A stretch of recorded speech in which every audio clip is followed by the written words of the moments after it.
We've all got secrets, but some secrets are much darker than others. Hugo Boss is a fashion brand associated with wealth, elegance, and status, and is worn by countless prominent celebrities. But this fashion icon has done all it can to hide its dark past from the public eye. This is the story of how Hugo Boss supported Hitler, made the uniforms for the Nazis, and yet somehow cleansed its image and built a global fashion empire.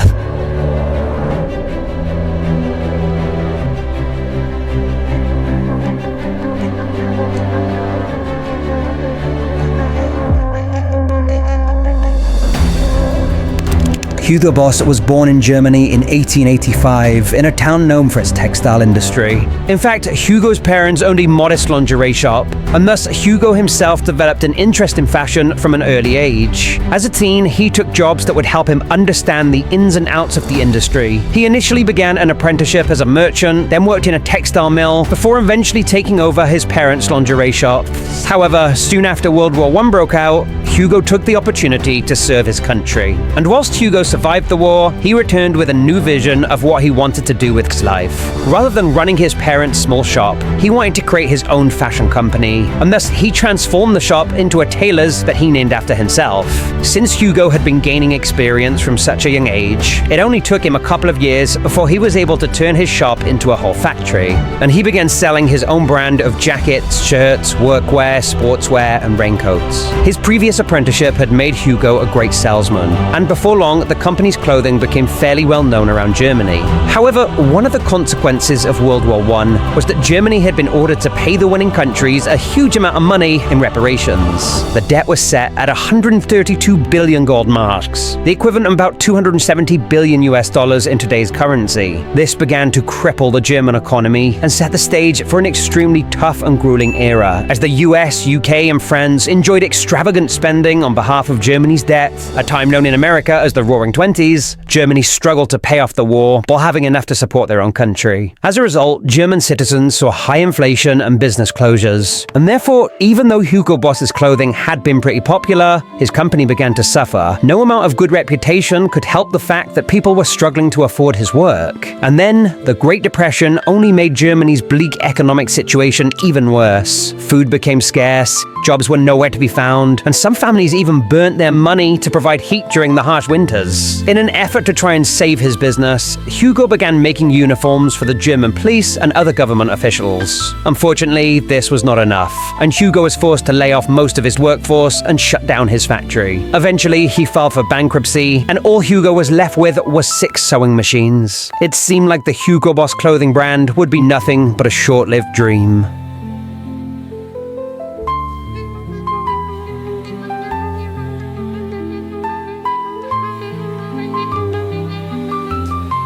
Germany was in a desperate situation, and they were willing to seek help from anyone. It was during this time that Adolf Hitler rose to power. But for Hugo Boss, he saw this as an opportunity. He knew that those close to the Nazi party were eligible for government contracts, and thus he became a proud supporter of the Nazis, and an active member of the Nazi party from 1931 onward. Hugo made connections with high-ranking members within the party, and he knew this would make him a prime candidate to produce the newly designed Nazi uniforms. And it worked. Hugo managed to build connections with them and eventually won a contract to begin producing their uniforms. So with only 6 sewing machines, Hugo got to work. And at first, this was just making the Nazi uniforms. For example, one of his first big contracts was to supply brown shirts to the Nazis. But as the party grew into power, they required more uniforms. For example, for soldiers, the police, and the Hitler Youths. And Hugo's connections to the Nazis meant he was manufacturing uniforms for all of these. Of course, to meet the growing demand, 6 sewing machines wasn't enough. He needed lots more equipment and employees, so Hugo Boss took out loans to expand his company so he could grow his tailoring operation and create all the different uniforms and outfits the Nazis needed. And from a financial perspective, Hugo Boss's allegiance to Hitler paid off massively. He was making way more money than his business ever had before. And as Hitler began his conquest of Europe, Hugo Boss was soon given help through the use of French and Polish forced laborers. So Hugo Boss has slave laborers working in his factory, producing uniforms for the Nazi Party and the SS. Unlike some German business owners at the time, Hugo did at least allow his new slave workers to eat in the canteen rather than the work camps, and he reportedly made sure they were always fed. But on the flip side, it's also reported these workers lived in extremely poor conditions, and that Hugo would threaten to send them to concentration camps if they fell behind on their work. Now, as for Hugo Boss's personal beliefs, it's clear that him so publicly being an active member of the Nazi Party was partially a strategic decision. Remember, before Hitler rose to power and Hugo built an alliance with the Nazis to win those contracts, Hugo's business had collapsed and he was in a terrible financial situation with very little hopes of any success. However, a researcher who wrote a book on Hugo Boss concluded it is clear that Hugo F. Boss did not only join the party because it led to contracts for uniform production, but also because he was a follower of National Socialism and a loyal Nazi. It's reported that in his apartment, he even proudly hung a photo of himself with Hitler. So whilst he may have partially got involved with them to save his business, he seemingly would have supported them regardless. Thankfully though, when the war finally ended and the Nazis were defeated, Hugo Boss was investigated. And because Hugo Boss was found to be an activist and financial beneficiary of the Nazi Party, he was banned from owning a business. Just a couple of years later, in 1948, Hugo Boss died. And so you would think the company bearing his name would die along with him, but of course, we all know that's not the case. In present day, Hugo Boss is a multi-billion-dollar clothing empire. So, what happened?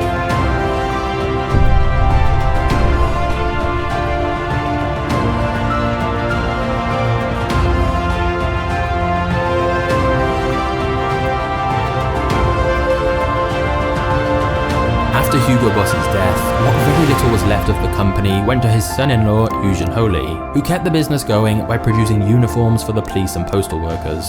Although the sale of uniforms kept the business afloat, the Hugo Boss brand became a shell of its former self, as of course they no longer had those lucrative Nazi contracts. It wasn't until the early 1950s that the Hugo Boss company was tasked with producing an order of suits. This was the major turning point for the business. The suits they created seemed very popular, and Eugene realized there could be an opportunity here to rebrand the company and distance it from its dark past. So he began taking more suit orders, and to try and build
which were known to be a little stiff and heavy, whereas the two brothers decided to break the German tradition and begin making suits with Italian materials that were softer and lighter. They also modernized their factories and hired more workers to increase their output.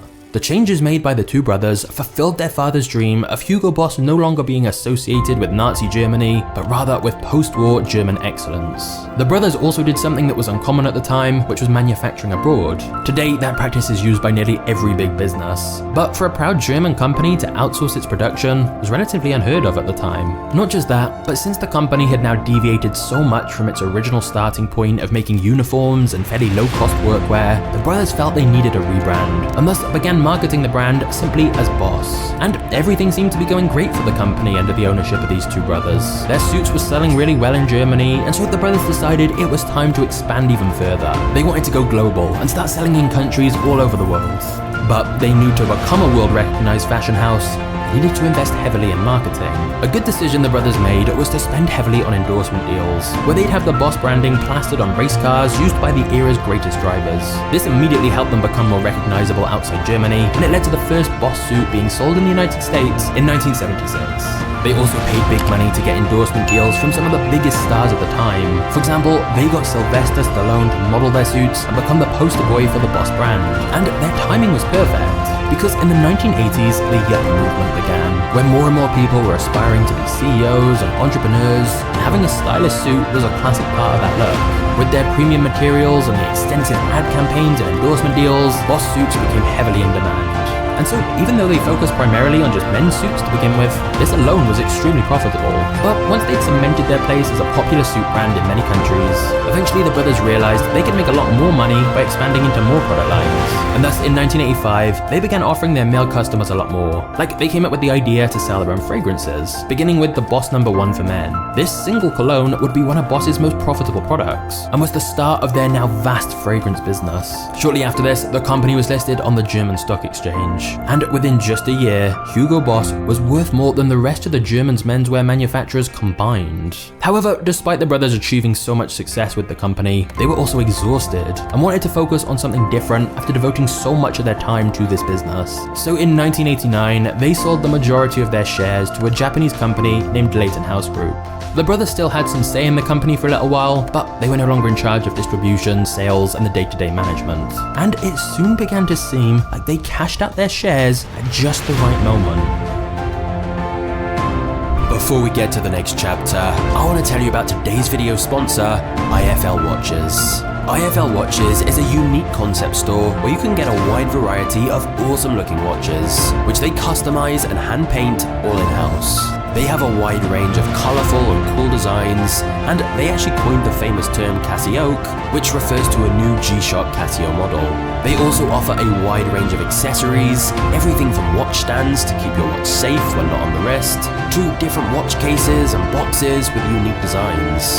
So if you're looking for luxurious handmade watches and watch accessories, look no further than IFL Watches. And with the holidays coming up, they'd also make a perfect gift for someone else. So just click the link in the description below to check them out today. That's IFL Watches by clicking the top link in the description below now.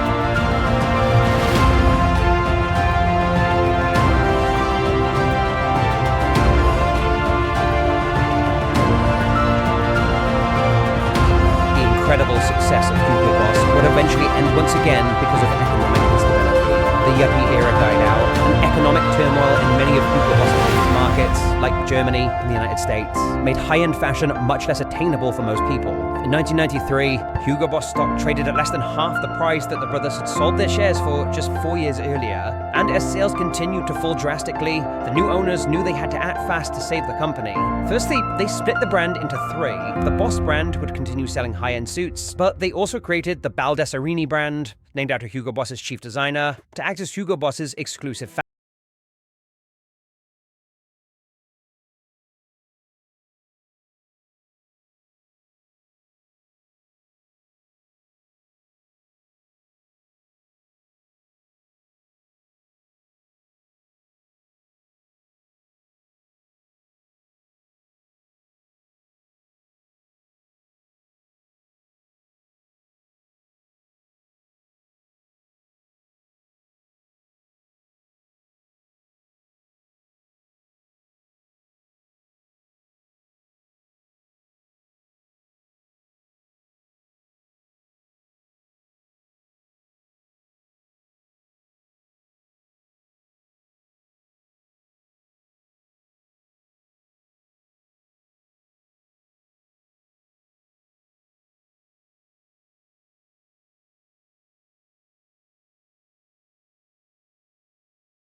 which was sponsored by Hugo Boss.